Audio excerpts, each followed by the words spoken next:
જય શ્રી કૃષ્ણ. યુવા પ્રેરણા મૂર્તિ આચાર્ય શ્રી દ્વારકેશ લાલજી મહોદય શ્રી, આપ શ્રી મહાપ્રભુજીના 17મા વંશજ છો. સંસ્કૃત વિષયમાં માસ્ટર સુધીના અભ્યાસ બાદ શ્રીમદ ગીતા, શ્રીમદ ભાગવત, ઉપનિષદ અને જ્યોતિષ શાસ્ત્રનો પણ આપે ઊંડો અભ્યાસ કર્યો છે. આપશ્રીનું વ્યક્તિત્વ વર્ણવવું હોય તો હું કહીશ કે માનવ સેવા અને માધવ સેવા, વિદ્વતા અને વક્તૃત્વ કળા, ખમીર ખુમારી અને ખાનદાનીનો સંગમ એટલે આપશ્રીનું વ્યક્તિત્વ. શિક્ષણ સાથે સંસ્કૃતિની ધરોહર પણ આપે જાળવી છે અને એ જ દિશામાં આપનું એક માઇલસ્ટોન પગલું એ કહી શકાય કે આંતરરાષ્ટ્રીય વૈષ્ણવ સંઘની સ્થાપના.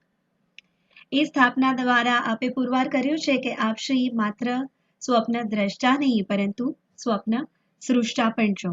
કારણ કે આંતરરાષ્ટ્રીય વૈષ્ણવ સંઘની જે વિશ્વભરમાં શાખાઓ છે અને બારે માસ જે પુષ્ટિ માર્ગના પ્રચાર અને પ્રસારની પ્રવૃત્તિઓથી આ સંઘ જે કાર્યરત રહે છે એ ખૂબ જ પ્રશંસનીય પગલું છે. અને આપ શ્રી એક એવા વલ્લભ કુલના આચાર્ય છો કે જેણે 5 ખંડમાં હવેલીની સ્થાપના કરી છે. આફ્રિકા નૈરોબીમાં શ્રી વલ્લભધામ, અમેરિકા મેરીલેન્ડમાં શ્રીનાથધામ, ઓસ્ટ્રેલિયા મેલબર્નમાં શ્રીનાથ દ્વારા, સિડનીમાં વ્રજ હવેલી, એડિલેન્ડમાં વલ્લભધામ, ઇંગ્લેન્ડ લેસ્ટરમાં વ્રજધામ અને લંડન હેરોમાં શ્રીનાથધામ. આમ વિશ્વના 5 ખંડોમાં ખૂણે ખૂણે આપશ્રીની પાવન નિશ્રામાં હવેલીની સ્થાપના થઈ છે. એ ઉપરાંત ભારતના અનેક શહેરોમાં પણ હવેલીઓની સ્થાપના થઈ છે અને અમદાવાદમાં બોપલ વિસ્તારમાં ભક્તિધામ પણ પુષ્ટિ માર્ગના પ્રચાર અને પ્રસારમાં કાર્યરત છે.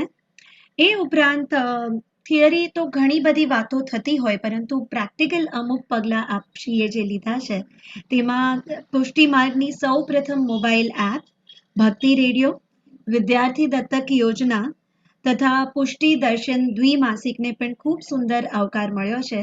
તો અહીં અમારા યુટ્યુબના તમામ શ્રોતાજનો અને જન્મભૂમિ ધર્મભૂમિના તમામ વાચકોને મારે કહેવું છે કે આચાર્યશ્રીનું વ્યક્તિત્વ એટલે એક એવું પંચામૃત છે જેમાં શિક્ષણ, સંસ્કૃતિનું સંરક્ષણ, જાગૃતિ, માનવ સેવા અને માધવ સેવા. આમ આપશ્રીએ એક ધર્મગુરુ તરીકે માત્ર ધર્મની ધરોહર જ નથી જાળવી પરંતુ સમાજના વિકાસને લક્ષી કાર્યોમાં આપશ્રી સતત પ્રવૃત્ત રહો છો. હું તો કહીશ, हिमालय से ऊंचे हों जिनके हौसले, मुश्किलें उन्हें सलाम करती है, बनाते हैं राहें जो खुद अपनी, मंजिलें उन्हें एहतराम करती है.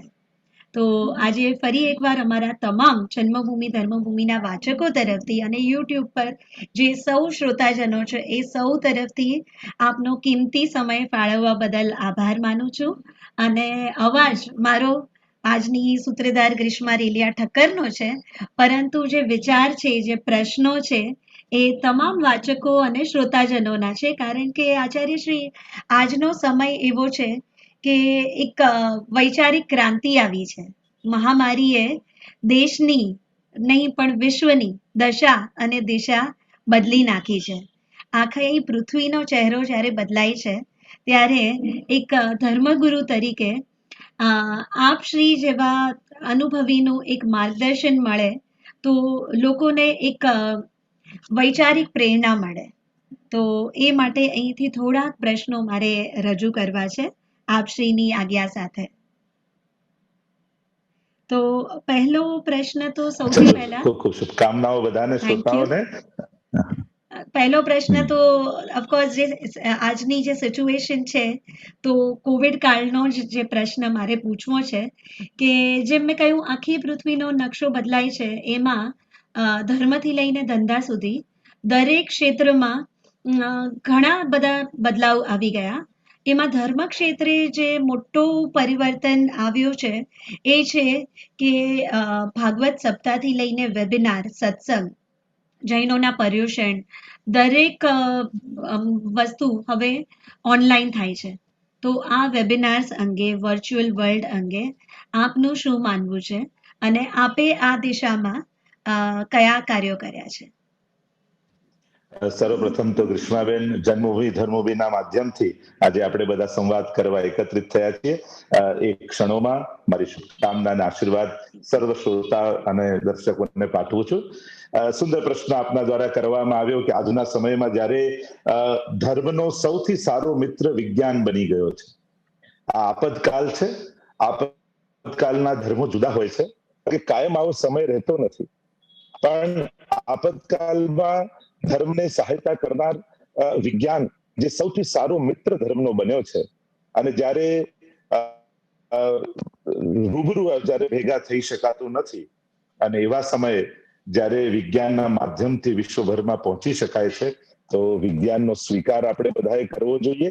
કારણ કે આજે કેટલી કથાઓ, કેટલા પ્રવચનો આ ઝૂમ અને ઇન્ટરનેટના માધ્યમથી થઈ રહ્યા છે. આજે અમારા યુટ્યુબમાં પણ જોવા જઈએ તો લગભગ રોજના 50,000 લોકો કમથી કમ રોજ યુટ્યુબ ચેનલમાં આવી અને જુદી જુદી ક્લિપોના માધ્યમથી સત્સંગનો. હેલો. હાજી. હા. અરે વાહ. હેલો. હા, તો ઇન્ટરનેટ થોડું કંઈક ફરક લાગ્યો છે. તો ઘણા મોટી સંખ્યામાં લોકો એનો લાભ લઈ રહ્યા છે અને એટલે સમય પ્રમાણે વિજ્ઞાનનો સ્વીકાર કરવો જોઈએ. ક્યારે પણ આધ્યાત્મિક લોકોએ વિજ્ઞાનને વિરોધી નહીં માનવું, એને સહાયક માનવું જોઈએ. આજે જો વિજ્ઞાનના માધ્યમથી આપણે સંવાદ કરી રહ્યા છીએ, એટલે 21મી સદીમાં ધર્મનો સૌથી શ્રેષ્ઠ કોઈ મિત્ર હોય તે વિજ્ઞાન છે. એટલે હું આ નવા રૂપને પણ સ્વીકારું છું, પણ એ ન ભૂલી જવું જોઈએ કે માના ફોટા ઉપર માળા ચડાવવા કરતા માની ગોદમાં બેસવાનો જે આનંદ છે એ કંઈક જુદો જ હોય છે. એટલે પ્રત્યક્ષમાં કથામાં બેસી અને ગુરુજનોના સાનિધ્યમાં આનંદ લેવો એક આનંદ જુદો છે. ઘરે લોટીજી લાવી યમુનાજીને ખોલવા અને કલકલ વહેતા વિશ્રામ ઘાટ પર યમુનાજીના જઈને પાન કરવા, આ બંનેમાં જે ફરક છે એ ફરક તો રહેવાનો જ છે. એટલે પ્રભુને એ જ આપણે વિનંતી કરીએ કે જલ્દીથી જલ્દી આ કાળ જાય અને સાથે ને પ્રત્યક્ષ સાથે મળી આપણે આ બધા આનંદ લઈ શકીએ. બહુ સરસ વાત. આપે જે કહ્યું ને, માના ફોટાને તમે હાર ચડાવો અને રૂબરૂ માની સામે બેસો, બહુ જ એટલી સરસ કલ્પના કરવાથી લોકોને તરત જ ખ્યાલ આવી જાય કે આ આપત્તિકાળ માટેનું એક આવશ્યક પગલું હમણાં અનિવાર્ય છે. પણ જ્યારે આ મહામારી ન હોય તો ત્યારે સન્મુખ ભલે પ્રભુની કે સદગુરુની બેસવાનો જે લાહવો છે, લાખેણો લાહવો, એ તો અલગ જ છે. બહુ સરસ રીતે આપે સમજાવ્યું. હવે આંતરરાષ્ટ્રીય વૈષ્ણવ સંઘ, એની પ્રવૃત્તિ વિશે થોડો પ્રકાશ પાડશો? આંતરરાષ્ટ્રીય વૈષ્ણવ સંઘ વિશ્વભરમાં જુદા જુદા રૂપે કાર્ય કરી રહી છે. વિશ્વના દરેક ખંડોમાં આ વૈષ્ણવ સંઘ કાર્યરત છે અને ખાસ કરીને આ કોરોના કાળમાં તો અદ્ભુત કાર્ય વૈષ્ણવ સંઘ દ્વારા કરવામાં આવ્યું. એ યુએસએ હોય, યુકે હોય, આફ્રિકા હોય, ઓસ્ટ્રેલિયા હોય ને ઇન્ડિયામાં તો બહુ જ મોટા પ્રમાણમાં અમે લોકોએ અનાજ વિતરણના કાર્યો કર્યા. યુકેમાં વેન્ટિલેટરો ડોનેટ કર્યા. યુએસએનામાં પણ સિનિયર સિટીઝનોને ખૂબ કાઉન્સેલિંગ રૂપે મદદ કરી. ઓસ્ટ્રેલિયામાં તો તમને જાણીને ખુશી થશે કે મેલબર્ન હવેલીને એના કાર્ય બદલ એવોર્ડ ત્યાંના એમપી દ્વારા એનાયત કરવામાં આવ્યો આ વર્ષે. જે રીતે કોરોના કાળમાં આખા સમાજને સંગઠિત રાખી અને એમનું મન સ્વસ્થ રહે એના માટે સતત સદવિચારોથી એમને સમૃદ્ધ રાખ્યા. એટલે અત્યારે તો જો વર્ણન કરવાથી પ્રવૃત્તિઓનો તો ઘણો લાંબુ લિસ્ટ થઈ જશે, પણ એ વિદ્યાર્થી હોય, એ અનાજ વિતરણ હોય, યા અનેક પ્રકારથી કાર્ય વૈષ્ણવ સંઘે કર્યા છે અને એ કાર્ય કરવા માટે વૈષ્ણવ સંઘ નિમિત્ત થયું એની હું પ્રસન્નતા અભિવ્યક્ત કરું છું. તો પરદેશમાં પણ ભારત જેટલો જ લોકો પ્રતિસાદ આપે છે એવો આપનો અનુભવ રહ્યો છે? કારણ કે 5 ખંડોમાં 5 હવેલી, એ વિશે પણ મને એમ થાય છે કે આપને આ વિચાર કઈ રીતે આવ્યો હશે. અને અહીં પણ એક મંદિરની સ્થાપના શું જીર્ણોદ્ધાર કરવું હોય તો કેટલી બધી મુશ્કેલીઓ પડે છે. તો આ આખું એ અભૂતપૂર્વ કાર્ય વિચાર કઈ રીતે આવ્યો, સ્થાપના કઈ રીતે થઈ, કેટલી તકલીફો આવી હશે એ જાણવા માંગીશ. એ વાત તો નિશ્ચિત છે કે સારું કરવું એ સહેલું નથી આજના સમયમાં. એના માટે સંકલ્પ જોઈએ, પરિશ્રમ જોઈએ, પણ ઉદ્દેશ્ય ઉચ્ચ અને જનઉપયોગી હોવા જોઈએ. જ્યારે લોકોને એમ ખબર પડે છે કે અમારા કલ્યાણ માટેનો આ સંકલ્પ છે, ત્યારે આખો સમાજ ઉભો થઈ જતો હોય છે. લગભગ ગત 20-25 વર્ષથી અમે જ્યારે પોતે 20-22 વર્ષના હતા ત્યારથી વિશ્વભરમાં અમે પરિભ્રમણ પ્રભુ કૃપાથી કરીએ છીએ. દર વર્ષે હજારો કિલોમીટરોની યાત્રા છેક ઓસ્ટ્રેલિયાના ખૂણાથી લઈ અમેરિકાના LA સુધી, અમેરિકાના ખૂણા સુધી, વિશ્વના કેટલાય દેશોમાં પ્રતિવર્ષ જવાનું ભગવત કૃપાથી થાય છે. અને ઓસ્ટ્રેલિયાથી જેમ યુવાનોને એકત્રિત કર્યા, ભણવા માટે ગયા હતા, અને ધીમે ધીમે 10 મહિનાનો સત્સંગ શરૂ કર્યો. એમ કરતા કરતા સંસ્થાઓ થઈ, અને આજે ભગવત કૃપાથી ઓસ્ટ્રેલિયાના દરેક શહેરોમાં ત્યાં હવેલી નિર્માણના કાર્યો થઈ રહ્યા છે. અમુક જગ્યાએ હવેલી થઈ ચૂકી છે.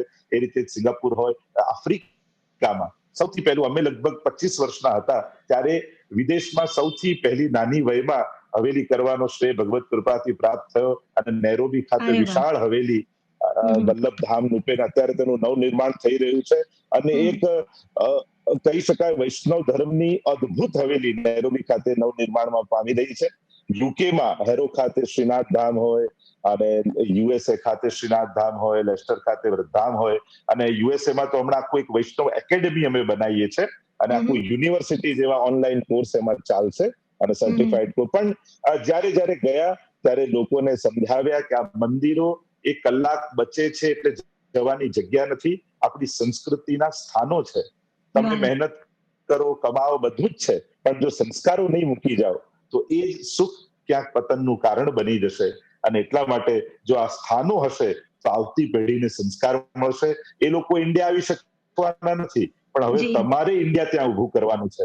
એ લોકો નાચત દ્વારા આવી શકવાના નથી, પણ તમારે ત્યાં નાચત દ્વારા ઉભી કરી અને ત્યાં પુષ્ટિ માર્ગની સંસ્કૃતિનો પરિચય આપવાનો છે. અને એ પ્રકારની વિચારધારા લઈને જ્યારે ગયા, અને આપણો જ્યારે નિર્દોષ ભાવ હોય, ઉત્તમ ભાવ હોય, ત્યારે સમાજનો પ્રતિસાદ મળતો જ હોય છે. આ લોકો આપણી શુભતાને ઓળખી લેતા હોય છે. અને આ બધી જ જગ્યાએ એટલો અદ્ભુત પ્રતિસાદ અમને મળ્યો છે. અને આજે ભગવત કૃપાથી એટલા વિશાળ હવેલીઓ આજે 5 ખંડોમાં ઊભી થઈ શકે છે. એક સરસ કાવ્ય પંક્તિ છે કે ટોપલીમાં તેજ લઈ નીકળી પડો, પાણીમાં પણ રસ્તો થઈ જશે. બસ એવી વાત છે કે એક સરસ પરિવર્તન માટે આપે એક જે સંકલ્પ કર્યો, અને એમાં ઠાકોરજીએ પણ પોતાના મંજૂરીની મહોર મારી, અને આવું સરસ યજ્ઞીય કાર્ય થઈ શક્યું. અને આગળ પણ ઠાકોરજી આપને નિમિત્ત બનાવી આવા અનેક કાર્યો વૈશ્વિક સ્તરે કરાવે, જેથી આજે જ્યારે વિદેશી સંસ્કૃતિનો પવન ફૂંકાઈ રહ્યો છે, ત્યારે પણ જો આવી સ્થાપના થતી રહેશે તો આપણી જે ભારતીય પ્રજા વિદેશોમાં છે તેમનો વાળ પણ વાંકો નહીં થાય. અને એ વિદેશી સંસ્કૃતિના મુદ્દા પર જ મારે આગલો પ્રશ્ન એ પૂછવો છે કે આજની યુવા પેઢી તો હવે A for Apple, B for Blackberry, C for Computer, D for Desktop, E for Email, F for Facebook, બહુ જ ગેજેટ્સને રવાડે ચડી છે, પરંતુ ધર્મ અને સંસ્કૃતિને લગતું ગેજેટ્સ પર કે પછી એપ પર કોઈ જ્ઞાન મળતું નથી. અને એ દિશામાં આપશ્રીએ જે પગલું લીધું છે, કે મને લાગે છે કે પહેલી કદાચ મોબાઈલ એપ પુષ્ટિ માર્ગની હશે જે આપશ્રીએ લોન્ચ કરી છે, ભક્તિ રેડિયો. તો પોપ સંસ્કૃતિ, પોપ મ્યુઝિકને રવાડે ચડેલા આપણા હની ને મિકાના ફેન આપણા જે આજના યુવા પેઢી થઈ ગઈ છે, તો એમને ભક્તિ રેડિયો તરફ તેમણે કેવો પ્રતિસાદ આપ્યો છે? હવેના સમયમાં બાળકોને મોબાઈલથી દૂર રાખવા એ સંભવ નથી. અને હવે તો ભણતર પણ મોબાઈલ સાથે જ્યારે જોડાઈ ગયું હોય, ઓનલાઈન થઈ ગયું હોય, એટલે હવે તો મોબાઈલ એમની સ્કૂલ બની ગઈ છે જોવા જાવ તો. અને એવા સમયે એમને દૂર રાખવા સંભવ નથી, તો હવે એ મોબાઈલમાં જ આપણે સદવિચારોને પ્રવેશ કરાવવો પડશે. અને એ ઉદ્દેશ્ય ધ્યાનમાં રાખી અને આ એપ તૈયાર કરવામાં આવી, જેમાં આપણા બધા સ્તોત્ર, પાઠ, કીર્તનો, અમારી બધી કથાઓ, સારા સત્સંગના વિચારો, અને હવે ધીમે ધીમે ઇંગ્લિશ લેંગ્વેજમાં પણ એમાં બધા 84-252 વૈષ્ણવની વાર્તાઓ અને અનેક ગ્રંથો એ બુકમાં અમે સમાવેશ કરાયો છે. આવા પ્રકારની પહેલી એપ અહીંયા વૈષ્ણવ ધર્મની છે, અને જેનો હજારો લોકો આજે લાભ લઈ રહ્યા છે. અને ખાસ કોરોના ટાઈમ લોકો જયારે ક્વોરન્ટાઇન થયા ને કોઈની જોડે મળી જતા શકતા, ત્યારે આ એપે તો એટલું અદ્ભુત કાર્ય કર્યું છે કે હોસ્પિટલના ખાટલામાં સુતા સુતા પણ માજીઓ પણ આ એપ ડાઉનલોડ કરી કાનમાં હેડફોન લગાવી અને કથાઓ, સત્સંગો દ્વારા પોતાના 15 દિવસ પસાર કર્યા. અને અમને કહેતા કે આના થકી અમારા 15 દિવસ ક્યાં જતા રહ્યા અમને ખબર ન પડી. એટલે એટલું બધું સહાયક આજના સમયમાં એ કેટલું થયું. સરસ. ઘણા હા. હું જાણું છું યંગસ્ટરો પણ વોક કરવા સવારે નીકળે, જોગિંગ કરવા નીકળે, હેલ્થ ક્લબમાં હા. જાય તો કોઈ સોંગ સાંભળવા કરતા હવે અમારી કથાઓ સાંભળે છે, મોબાઈલ એપમાં વાહ. પ્રવચનો સાંભળે છે, અને એના દ્વારા શારીરિક સ્વસ્થતા તો થાય છે પણ માનસિક સ્વાસ્થ્યને પણ એ લોકો પામી રહ્યા છે. એ વાતની મને પ્રસન્નતા છે અને પ્રભુ આવા કાર્યો કરાવી રહ્યા છે એ વાતની પણ મને ખુશી છે. ભાઈ વાહ. કહેવાય ને માના કી અંધેરા ઘના હૈ પર દિયા જલાના કહા મના હૈ. બસ આ એવી જ વાત છે કે કાળમીર અંધકારને દોષ દેવાને બદલે એક દીવડી આપે જે પ્રગટાવી છે. આજે જ હું પણ મારા મોબાઈલમાં એપ ડાઉનલોડ કરીશ અને બધાને પણ કહીશ કે આટલી સરસ વાતો મળતી હોય જ્યારે સાંભળવા, જ્યારે તો મનોરંજન કરતા મનોમંથનનો માર્ગ કેમ નહીં અપનાવવો. અને એ જ મનોમંથન માટે જ આપે પુષ્ટિ દર્શન દ્વિમાસિકની પણ એક યોજના કરી છે કે જેની રેગ્યુલરલી આવૃત્તિ 15 દિવસે આવે છે કે દ્વિમાસિક એટલે 15 દિવસે, બરાબર? પુષ્ટિ દર્શન. 2 મહિને એકવાર. જી. 2 મહિને એકવાર પ્રકાશિત થાય છે. જી.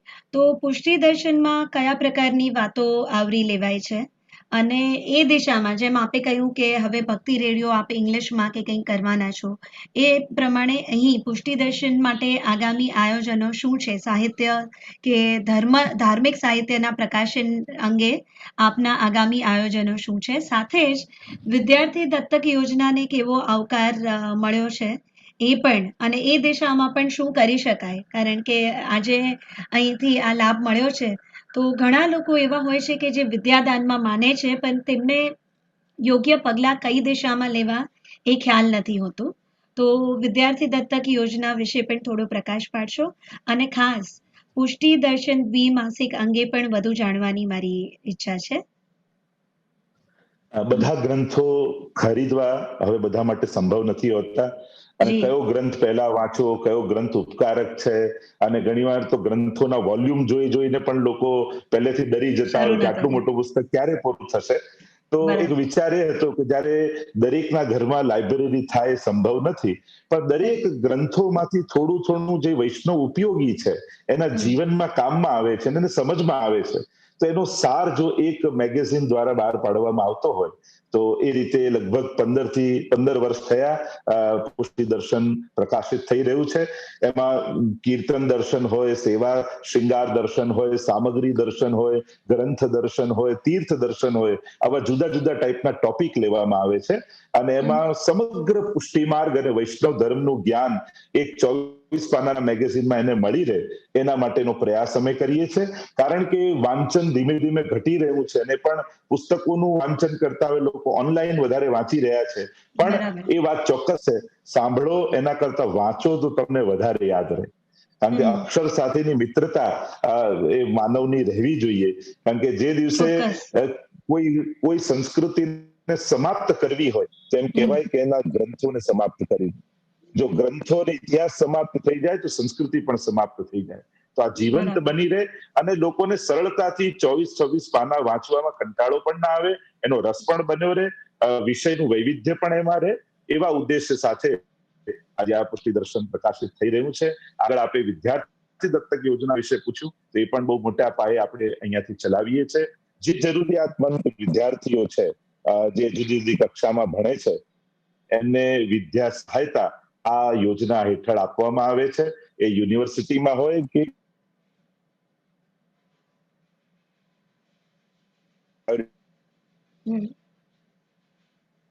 આગળ ભણે અને એમને સહાયતા રહે. કારણ કે જો ઘણા ભારતના અમુક ક્ષેત્રો એવા છે કે જ્યાં અમુક ઉંમર પછી છોકરીઓને આગળ ભણવા નથી દેતા, અહીંયા એના ઉપર ભણાવવામાં એને વધારે પડતો ખર્ચો માને છે, યા એમ થાય આ તો પછી લગ્ન કરીને જતી જ રહેવાની છે, તો આને બહુ ભણાવીને શું કરવું. એવી માન્યતાને બદલવા માટે અમે પહેલા પ્રયાસ એ કરીએ છીએ કે બાલિકાઓને પહેલા પસંદ કરીને એમને સહાયતા મળે અને પછી કોઈ પણ નાત જાતના ભેદભાવ વગર એ વૈષ્ણવ હોય કે અવૈષ્ણવ હોય, જરૂરિયાત છે એ જ અધિકારી છે અને જ્યાં યોગ્ય વિદ્યાર્થીઓ લાગે છે ત્યાં સુધી એની સહાયતા અમે પહોંચાડીએ છીએ. બહુ સરસ. અને કહેવાય ને કે ટુડેઝ રીડર ટુમોરોઝ લીડર, એટલે આજની જે પેઢી છે જો માત્ર શિક્ષણ નહીં પણ આપશ્રીએ કહ્યું કે પુષ્ટિ દર્શન જેવા જે દ્વિમાસિક હોય કે સાહિત્ય હોય એ વાંચશે તો આજે રીડ કરશે તો કાલે લીડ કરી શકશે. ખૂબ સરસ ભાવ. અને આ બધી જ આપની પ્રવૃત્તિઓ બારે માસ ચાલતી હતી એમાં કદાચ કોવિડે પૂર્ણ વિરામ તો નહીં પરંતુ અલ્પ વિરામ જરૂર આવ્યું હશે. તો મહામારીની જેમ બધા પર બહુ વિપરીત અસરો થઈ છે એમ આ તમામ પ્રવૃત્તિઓ પર કઈ અસર થઈ અને એમાંથી આપે કોપ અપ કઈ રીતે કર્યું? હું એમ માનું છું કે સેવા એ પ્રવૃત્તિનું નામ નથી, એ વૃત્તિનું નામ છે. વાહ, બહુ જેની ઊંચી વાત. વૃત્તિમાં જ સેવા હોય એને હમ, પ્રવૃત્તિઓ મળી જ જતી હોય છે. હમ, ગમે તેવા સંજોગો આવે પણ જેની વૃત્તિ સેવામય હોય એ લોકો સેવા શોધી જ લેતા હોય છે. અને હમ, આ આપતકાળ દરમિયાન કદાચ વધારે લોકોને મદદની જરૂર હતી, કારણ કે જ્યારે એકદમથી લોકડાઉન થયું અને એવો એક આખો વર્ગ કે જે કામ વગરનો થઈ ગયો, આવક વગરનો થઈ ગયો, એટલે એ જ ક્ષણોમાં અમે બધા પ્રવૃત્ત થઈ ગયા. અમારી આખી ટીમ પ્રવૃત્ત થઈ ગઈ. તુરંત અનાજની કીટો બનાવવાની શરૂઆત કરી. એની સાથે સાથે શારીરની આવશ્યકતા, એનું સ્વાસ્થ્ય, એનું તો ધ્યાન રાખ્યું અને હમ, માનસિક સ્વસ્થતા બની રહે એના માટે સતત ઓનલાઈન કાર્યક્રમો વિશ્વભરમાં અમારા ચાલતા રહ્યા, જુદા જુદા વિષયોની સાથે. એટલે ઘરે બેઠા બેઠા લોકો પણ મન એમનું તંદુરસ્ત રહે, સ્વસ્થ રહે અને સદવિચારો ગુમાવી ન દે એના માટે એમનું વાહ, મન સતત જાગૃત અને સ્વસ્થ બન્યું રહે એના માટે સતત ઓનલાઈનમાં કોઈ ને કોઈ વિષયો સાથે અમે ભાગવત સપ્તાહ પણ કરી, અનેક વિષયો પર પ્રવચનો પણ થયા, પ્રશ્નોત્તરીના કાર્યક્રમો થયા. એટલે ખરેખર તો કહું કે જે નોર્મલ દિવસોમાં જે સત્સંગનો લાભ નહોતો મળતો એના કરતા અધિક લાભ લોકોએ વાહ, લોકડાઉનમાં લીધો છે. એટલે દુનિયાને જો હું બે ભાગમાં વેચું ને, કે જેને ઘરમાં ભક્તિ હતી, સેવા હતી એવા લોકો લોકડાઉન દરમિયાન, અને જે કસામાં નહોતા માનતા એ લોકો. તો જે બરાબર, કસામાં નહોતા માનતા એ સમાચાર જોઈ જોઈને થાકી ગયા અને બરાબર છે. નિરાશ થઈ ગયા. પણ હમ, જેના ઘરે સેવા હતી, ભક્તિ હતી, એમને તો આખા પરિવારની સાથે મળી અને જે ભક્તિ કરી છે, લોકો તો અમને એમ કે છે કે આ સમય તો અમારા માટે આશીર્વાદ રૂપ થયો. કારણ કે પહેલા અમે એકલા સેવા કરતા, લોકડાઉન દરમિયાન આખો પરિવાર મળીને જે સેવા કરવાનો આનંદ અમે લીધો છે, વાહ, તો આવો આનંદ તો અમે ક્યારે અનુભવ્યો નથી. એમ બરાબર છે. લોકોએ વધારે એનો લાભ લીધો છે. અને માણસ એ જ છે, વિપત્તિમાં એ અવસરો ગોતી જ લેતો હોય છે. બરાબર છે. માણસનો સ્વભાવ છે એ જો જીવન રોકાતું નથી, જીવન તો રસ્તાઓ જેમ નદીની જેમ છે, અહીંયા રોકાય તો બીજો માર્ગ ગોતી લે. એમ માનવનું આ જીવન છે ને, ભગવાને એને એવી શક્તિ આપી છે કે એ જીવન એનો રસ્તો કાઢી લેતું હોય છે. અને આપણા તો માનવને માનવ વગર નહીં ચાલે એ આમાં સમજાઈ ગયું લોકડાઉન દરમિયાન. કારણ કે જી, પહેલા એમ થતું હતું કે કામ કરીને થાક્યા ને ક્યાંક આરામ કરવા જઈએ, હવે એમ થઈ ગયું કે આરામ કરીને થાક્યા ને હવે ક્યાંક કામ કરવા જઈએ. તો હવે ખરેખર. લોકો માનવીને ગોતી રહ્યા છે, ભેગા થવાના અવસરો શોધી રહ્યા છે. એટલે ક્યાંક માનવતાને આ બ્રેકની જરૂર હતી, કારણ કે હવે સમજાશે કે માનવને માનવ વગર ચાલે એમ નથી. ક્યા વાત હે! બહુ જ સરસ. એટલે કોવિડ કાળમાં લોકો ડેફિનેટલી વેબિનાર, ગેજેટ, ઓનલાઈન તરફ વધારે વળ્યા પણ એમાં માનવની કિંમત પણ વધારે થઈ. જેટલું ટચ સ્ક્રીન તરફ વળ્યા એટલો હ્યુમન ટચ કેટલો ખૂટે છે એ વાત પણ લોકોને આપોઆપ જ સમજાઈ ગયું. બિકોઝ અતિશયોક્તિ જે ઓનલાઈન થઈ એનાથી હવે લોકો એકબીજાને મળવા માટે તરસે છે. અને બધા કહે છે કે બસ હવે સેકન્ડ વેવ, થર્ડ વેવ ન આવે ને જે આપણી નોર્મલ આ સોશિયલ ડિસ્ટન્સિંગ વગરની જે લાઈફ હતી એમાં ક્યારે પાછા આવીએ. તો જેમ આપે કહ્યું તેમ ઇંગ્લિશમાં એક કહેવત છે કે કન્વર્ટ ક્રાય ઇન્ટુ ક્રિએશન.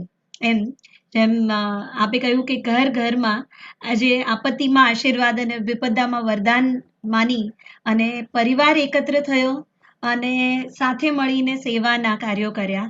તો એ પ્રમાણે અને આપશ્રીએ પણ કોઈ પણ પ્રવૃત્તિને જરા પણ પૂરો ન લેવા દેતા વધારે ઉત્સાહથી કરી અને કરાવી.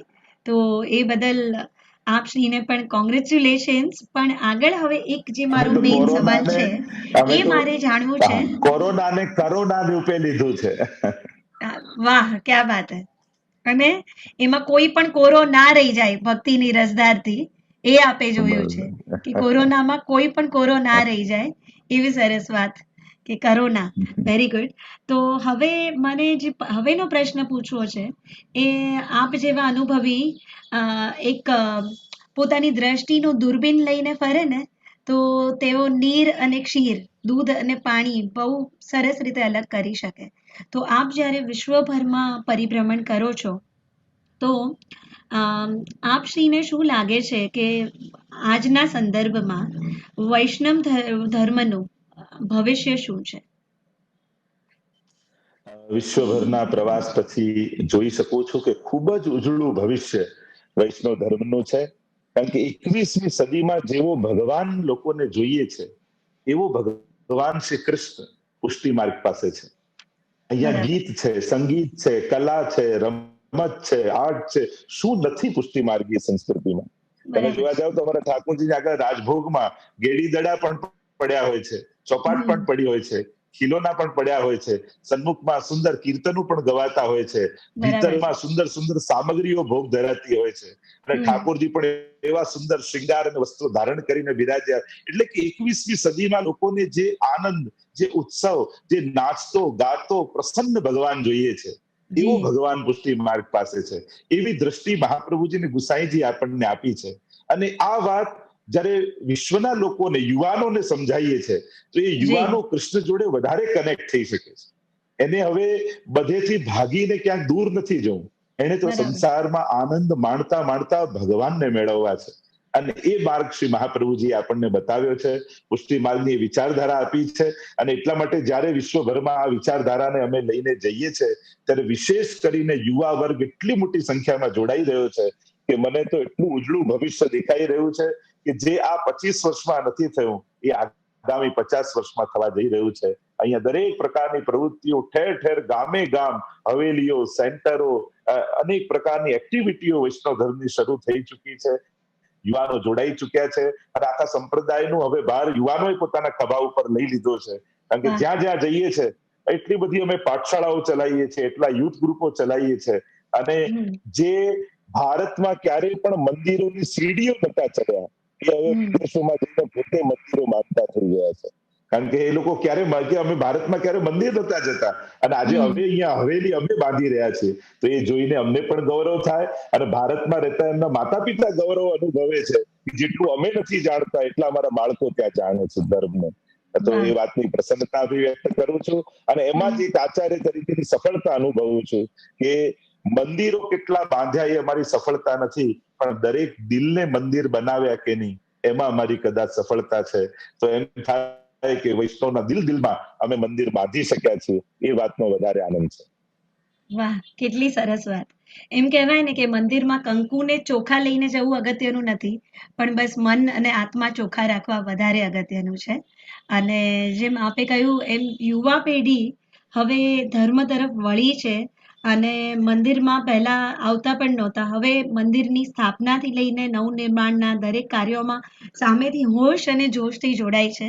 એ ખરેખર વૈષ્ણવ ધર્મના ભવિષ્ય માટે બહુ જ એક આવકાર્ય પગલું છે. અને આપ શ્રી જેવા આચાર્ય શ્રી જ્યારે આટલું સરસ ટેકનોલોજી અને સમન્વય કરીને જ્યારે વાત યુવા પેઢી સામે રાખે ત્યારે યુવા પેઢીને પણ લાગે છે કે ધર્મ જડ નથી, ધર્મ માત્ર ગ્રંથોમાં આરૂઢ નથી, પરંતુ આવી એપ દ્વારા, આવા સાહિત્ય દ્વારા જ્યારે યુવા પેઢી સુધી પહોંચે છે સાહિત્ય અને ધર્મની વાતો, ત્યારે તેઓ પણ આપોઆપ જોડાય જ છે. અને આજે આપે આટલી સરસ અમારા સાથે જે આ ગોઠણી કરી, જે ચર્ચા વિચારણા કરી, એ માટે ફરી એકવાર હું તમામ વાચકો, અમારા જન્મભૂમિ ધર્મભૂમિના તથા યુટ્યુબ, ફેસબુક જે પણ શ્રોતાજનો, દર્શકો જોઈ રહ્યા છે, સાંભળી રહ્યા છે અને વાંચશે આ કોલમ, એ સૌનો હું ગ્રીષ્મા રેલિયા ઠક્કર આભાર માનું છું. અને આપે જેમ કહ્યું ને કે મંદિરો માત્ર ભૂમિ ઉપર થવા નહીં પરંતુ ભીતરની ભૂમિકામાં થવા જોઈએ. તો બસ અંતમાં આપણે સૌ એમ જ આશા કરીએ કે દરેક મન મથુરા બને, દિલ દ્વારકા બને, અંતર અયોધ્યા બને, ચિત્ત ચિત્રકૂટ બને, વિશ્વ આખું એ વૃંદાવન બને અને પ્રત્યેક ગામ ગોકુળ બને. અને એ માટે આપશ્રી જેવા આચાર્ય શ્રી બસ અમને આશીષ આપે અને એ પાસે આ શીશ ઝુકાવીને ફરી પાછું આપને પ્રણામ અને ખૂબ ખૂબ ખૂબ આભાર. ખૂબ શુભકામના અને આશીર્વાદ આપના શ્રોતાજનોને.